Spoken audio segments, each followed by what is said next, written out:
Aqui, mais uma vez, o privilégio de nos reunirmos esta tarde para falarmos do Senhor.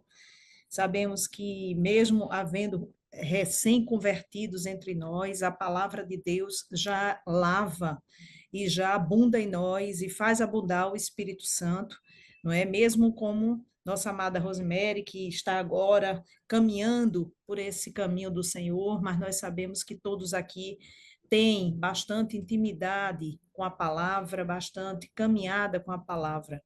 Mas este é o momento mais importante do calendário, né? Seja judaico, seja cristão, que é a festa do Pessach, né? A Páscoa.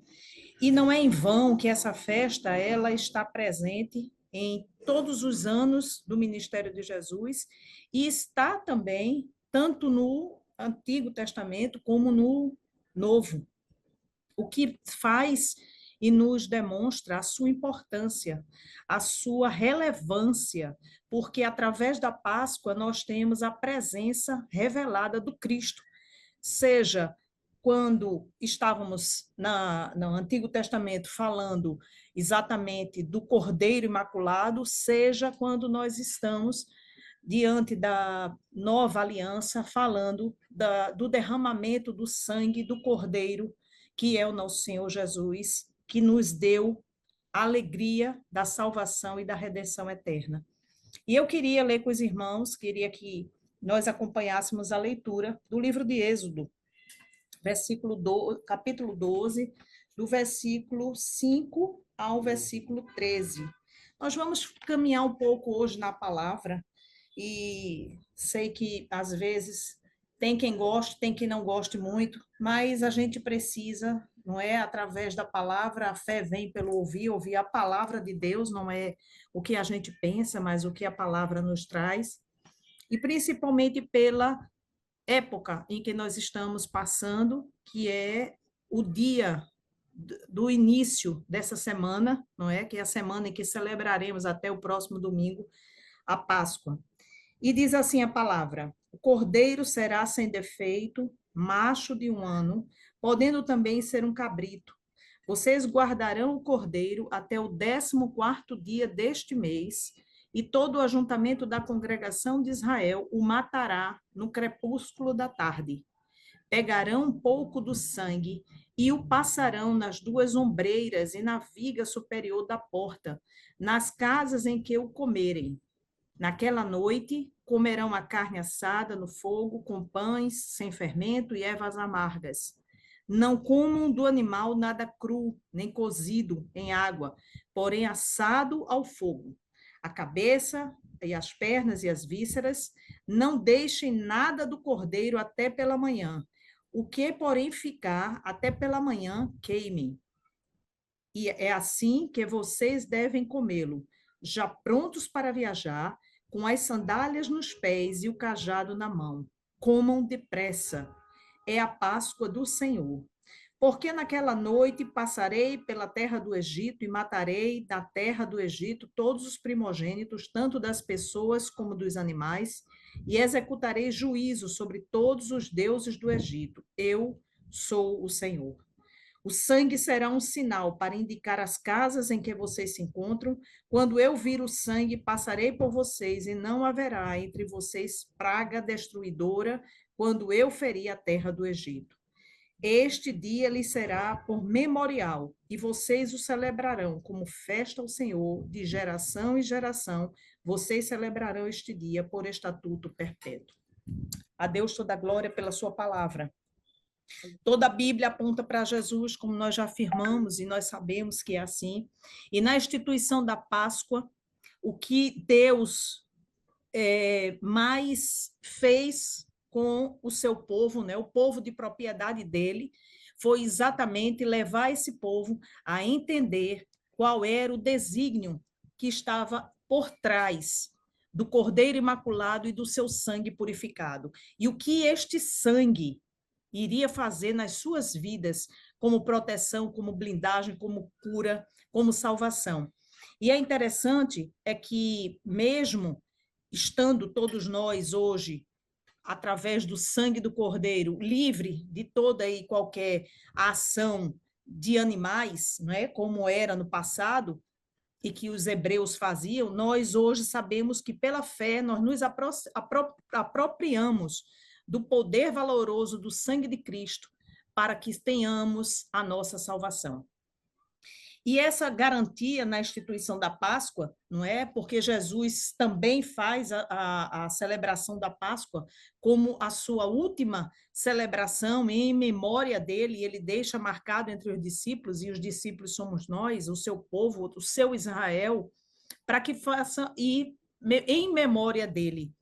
Então, o seu corpo e o seu sangue ali são os elementos essenciais para que na fé e pela fé nos apropriemos do que ele já fez por nós. E na instituição dessa Páscoa, Deus não estava apenas garantindo o livramento ao seu povo naquele momento histórico do Egito, mas apresentando em cada item daquele ritual uma figura profética poderosa da obra salvadora de Jesus.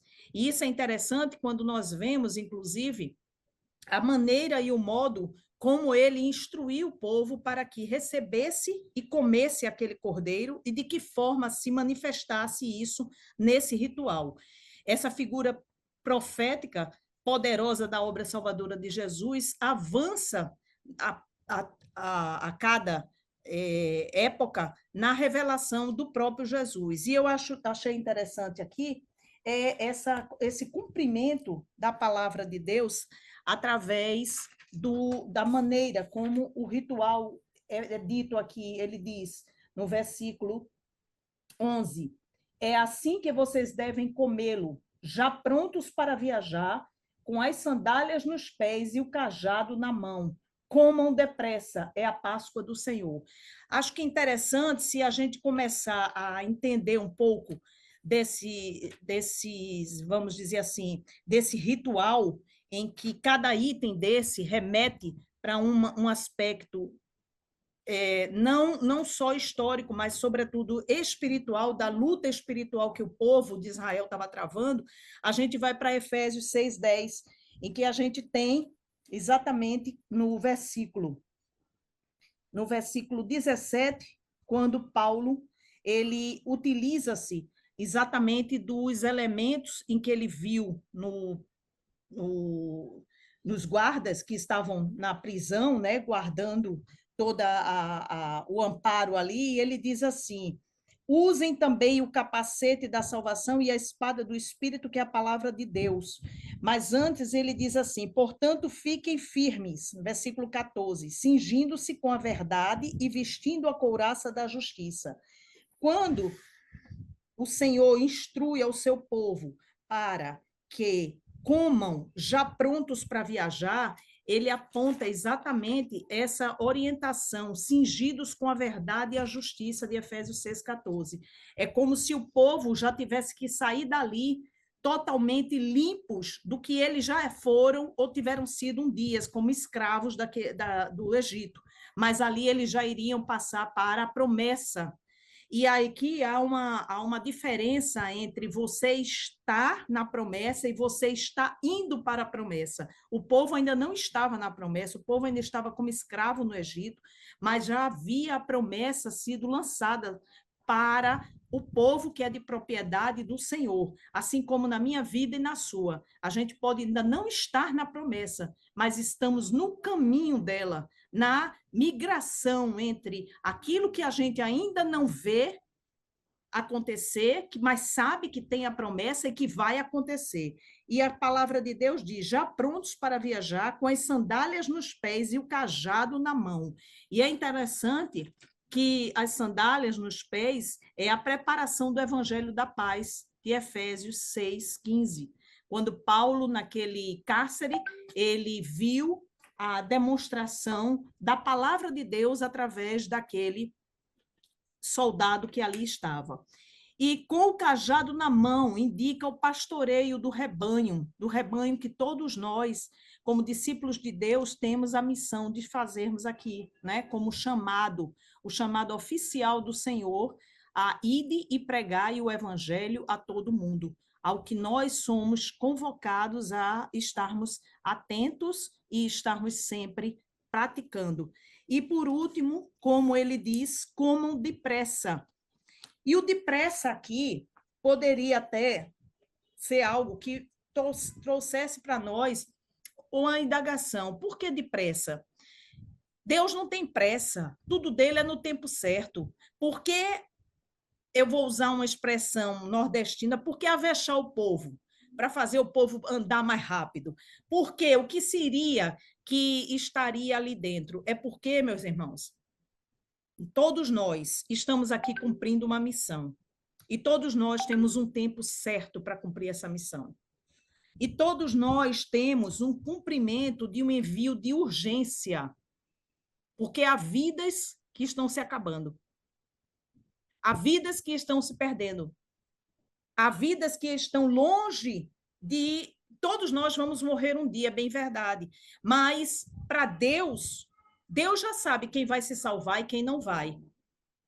Mas isso não é um desejo do coração dele, selecionar um povo para a salvação e outro não. Ao contrário, é o desejo que todos tenham um coração redimido e aceitem a salvação do Senhor Jesus. Só que nós sabemos, e nós temos exemplos muitas vezes próximos, às vezes até dentro da própria casa, da própria família, de que existem pessoas que recusam.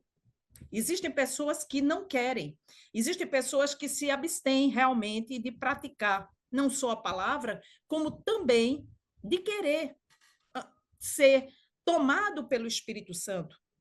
Estávamos falando aqui sobre o culto, não é, que houve na semana passada, da presença do Espírito Santo. O que é isso? O que é fazer com que, ou se deixar fazer com que o Espírito Santo tome as nossas vidas?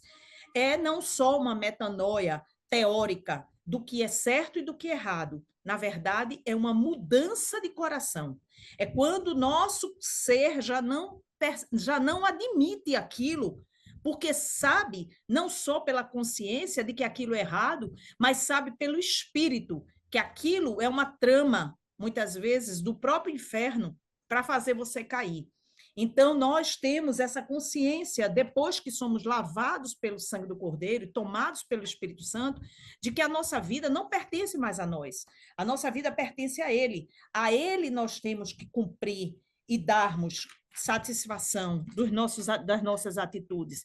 E é bem interessante que essa semana eu vendo um debate entre um judeu, não é, um judeu ortodoxo e um cristão, e havia um debate intelectual entre eles a respeito exatamente das leis, das 513 leis que estão lá em Levítico, que nós não precisamos cumprir, e de que eles cumprem até hoje, né, o judeu ortodoxo, e que, na verdade, nós sabemos que a lei ela não colocou o homem em condição de se salvar, porque nenhum homem consegue cumprir as leis, nenhum homem consegue ter nas leis a sua salvação. A salvação veio em Cristo.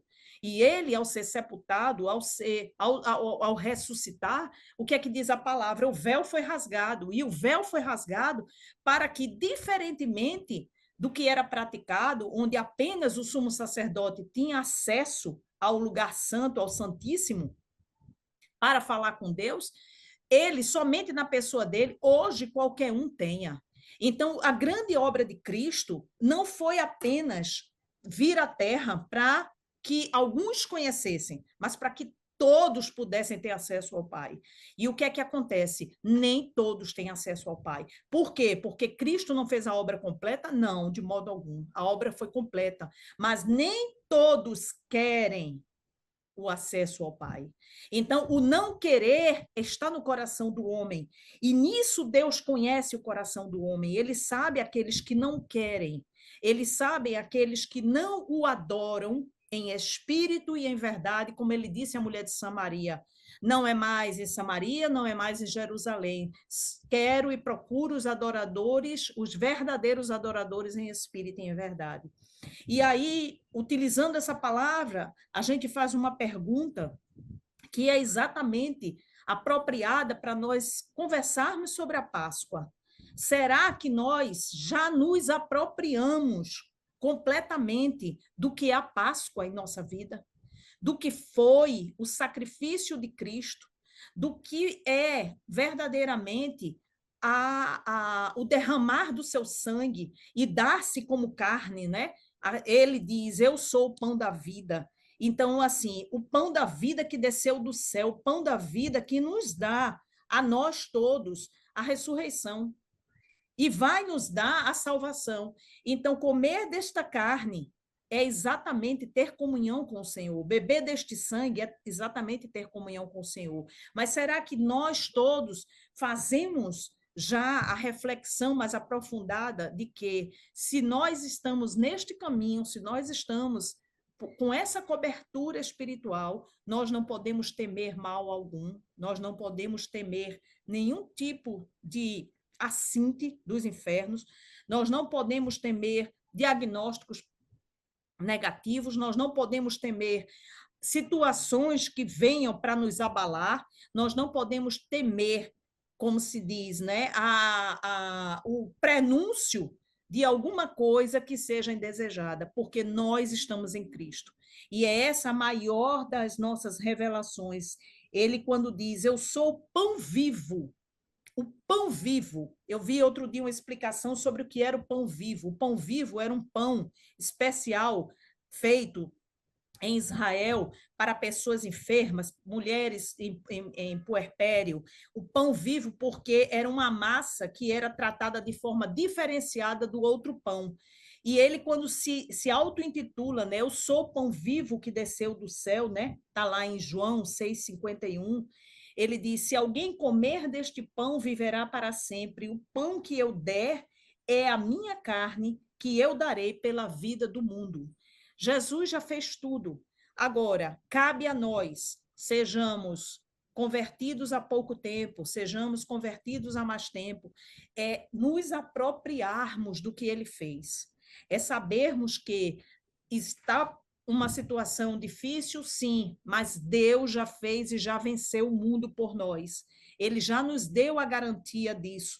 E essa situação dele ser o pão vivo, ele vem para curar, ele vem para salvar, ele vem para nos tirar da solidão, ele vem para nos recuperar de perdas passadas, porque é tão interessante quando a gente vê a Páscoa, os emblemas da Páscoa, e eu me refiro exatamente à saída do povo do Egito, é quando nós vamos ver que aquele povo, toda a espécie de restituição eles receberam ao sair do Egito. Se vocês não lembram, vou lembrar aqui exatamente a passagem quando ele diz que, em Êxodo 12, 29 a 36, que diz assim: e aconteceu à meia-noite que o Senhor feriu a todos os primogênitos da terra do Egito. O Senhor sabe sempre o que faz. Ele feriu a todos os primogênitos porque era a forma de agir no emocional daquele povo. Um povo de dura serviço, um povo que não ia abrir mão da escravatura, do povo de Israel, porque, afinal de contas, eles subsidiavam as suas riquezas, e era uma mão de obra escrava.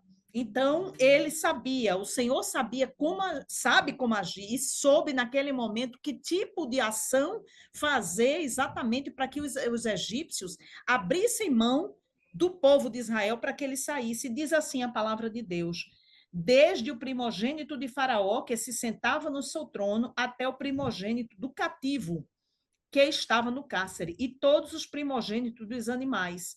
E Faraó levantou-se de noite, ele e todos os seus servos, e todos os egípcios, e havia grande clamor no Egito, porque não havia casa em que não houvesse um morto. Então chamou a Moisés e Arão de noite e disse: levantai-vos, saí do meio do meu povo, tanto vós como os filhos de Israel, e ide servir ao Senhor, como tendes dito. Levai também convosco as vossas ovelhas, as vossas vacas, como tendes dito, e ide e abençoai-me também a mim.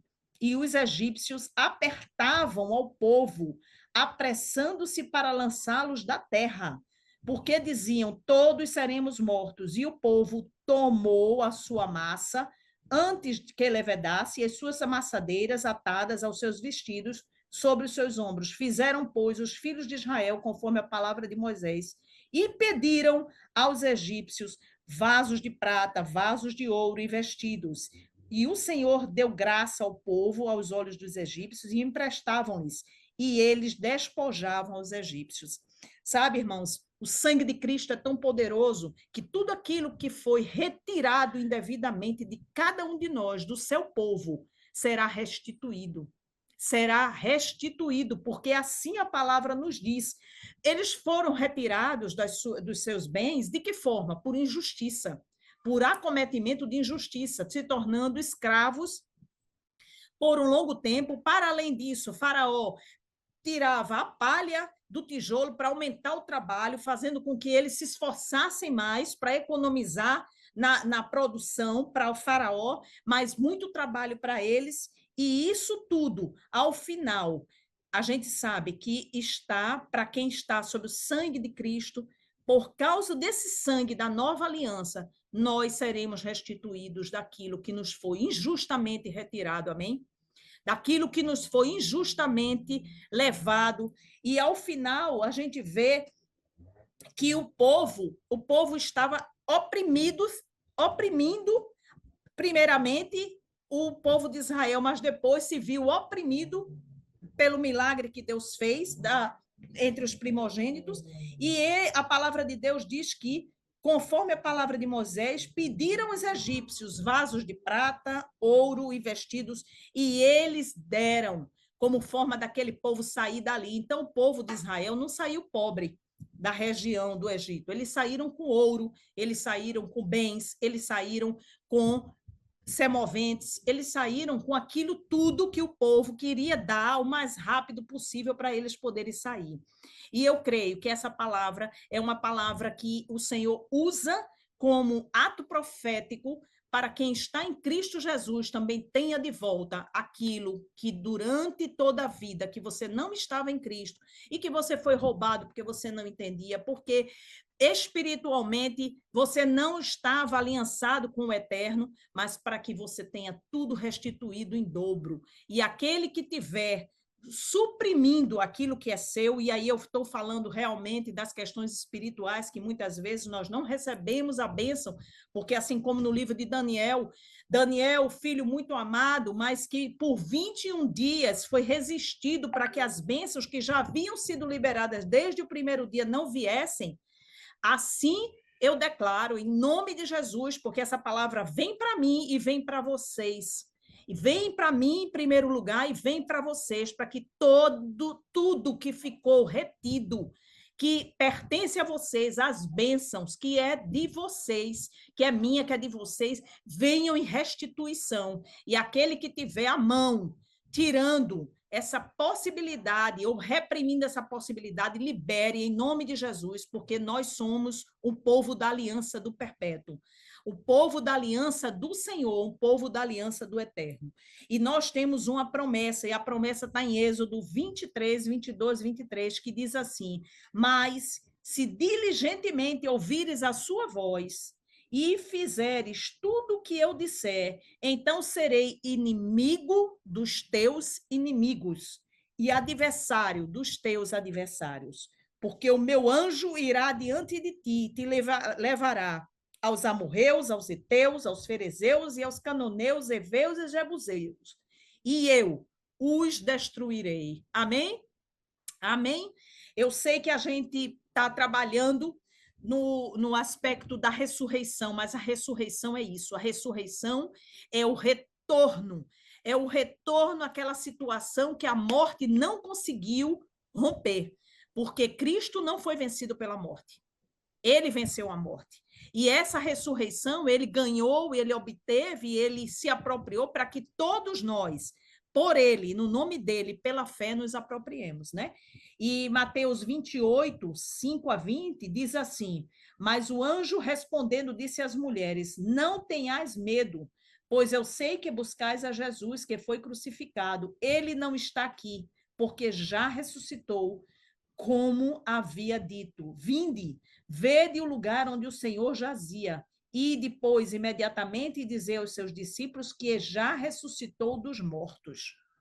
Sabe, irmãos, irmãs, a nossa vida é uma vida de fé. Nós só podemos andar em fé, ter fé e concluirmos que tudo que nós estamos passando aqui é para que o nome de Jesus seja exaltado. Mas nós precisamos nos apropriar daquilo que ele já nos deu e fez por nós, para que o seu nome seja exaltado através de vitórias sobre situações que nós sabemos que são situações, muitas vezes, criadas para nos destruir, para nos colocar em desconforto, em incredulidade, porque muitas vezes, quando estamos diante de uma situação muito adversa, a tendência, muitas vezes, é negligenciarmos com a fé. Mas essa tarde é uma tarde de renovo no Espírito Santo. É uma tarde de glorificação do nome do Senhor, porque nós temos um Deus que trabalha para nós, um Deus que está atento às nossas necessidades e tem a nossa parte a fazer. A nossa parte é crer, a nossa parte é declarar a palavra, a nossa parte é nos cingirmos com o cinto da verdade, a couraça da justiça, o capacete da salvação, erguermos a palavra, que é o escudo, e a espada, para que possamos resistir ao dia mal. Porque o dia mal acontece, o dia mal ele é uma revelação que o próprio Jesus nos disse e nos deixou, de que na vida, na terra, né, nós teremos aflições, mas que nós também sabemos quem nós somos em Cristo. Então, quem nós somos em Cristo é o que nos dá a diferença para poder vencermos, é o que nos faz passarmos diante da dificuldade com erguidos e altaneiramente. E é isso que diz a palavra de Deus em 1 Pedro 1, 18 a 23, e eu vou ler. Sabendo que não foi com coisas corruptíveis, como prata ou ouro, que fostes resgatados da vossa vã maneira de viver, que por tradição recebeste dos vossos pais, mas com o precioso sangue de Cristo, como de um cordeiro imaculado e incontaminado, o qual, na verdade, em outro tempo foi conhecido, ainda antes da fundação do mundo, mas manifestado nestes últimos tempos por amor de vós, e por ele credes em Deus, que o ressuscitou dos mortos e lhe deu glória, para que a vossa fé e esperança estivessem em Deus, purificando as vossas almas na obediência à verdade, para amor fraternal não fingido, amai-vos ardentemente uns aos outros com o coração puro, sendo de novo gerados, não de semente corruptível, mas da incorruptível pela palavra de Deus, viva e que permanece para sempre.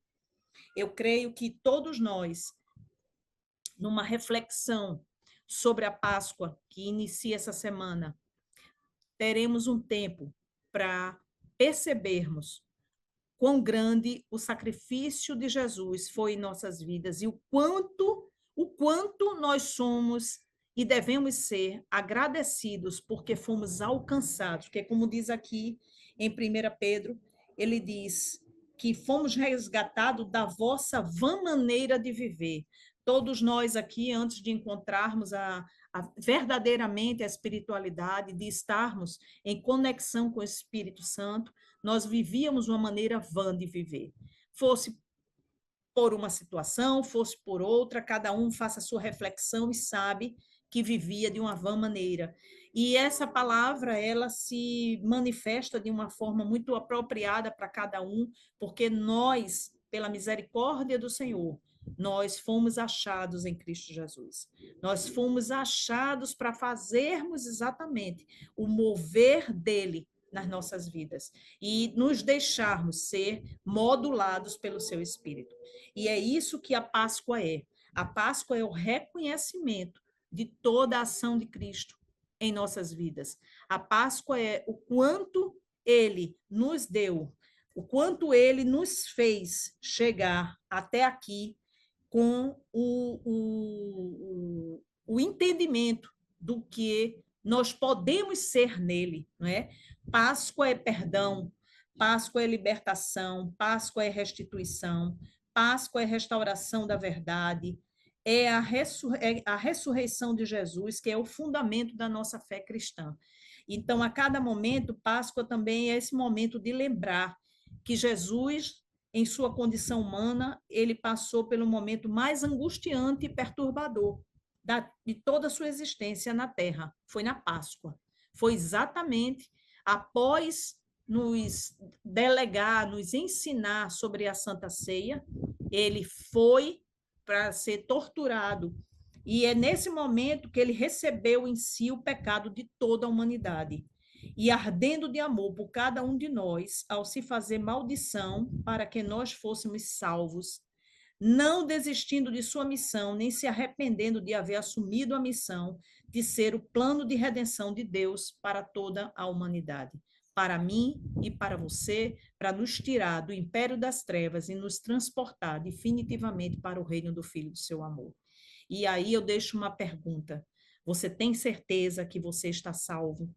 Você tem certeza e responder isso com segurança no seu espírito: eu sou salva, eu sou salvo, porque Deus me amou primeiro e eu o amo. E é por conta da salvação, é por conta do seu sangue e da sua carne que eu faço aliança com ele para que eu obtenha a vida eterna. E essa vida é exatamente através da sua fé. Então, se sua fé hoje ela não está tão forte ou fortalecida no sentido de você saber e ter a consciência selada, uma consciência selada mesmo de que você é salvo em Jesus Cristo, eu te convido a meditar sobre essa palavra cada vez mais profundamente, para que você sinta verdadeiramente essa certeza, e não só sentir, mas tenha a certeza de que o que ele fez, o ato dele, a obra dele foi completa. E foi completa para que você tenha vida e vida em abundância. Se aproprie do que Jesus deixou para você, de toda a ação de amor, principalmente de amor. Amor esse que a gente, como ser humano, não conhece, porque nós somos limitados. Nós dizemos que amamos um pai, uma mãe, um filho, mas nada se equipara ao amor de Deus por nós. Ele é verdadeiramente o amor, porque ele é amor. E que a gente tenha essa consciência e possa, nesse período de Pascual, se fazer realmente reflexivo nesse tão grande amor e nessa certeza de que ele já nos deu vida eterna. Amém, igreja? Amo vocês e uma boa Amém. tarde.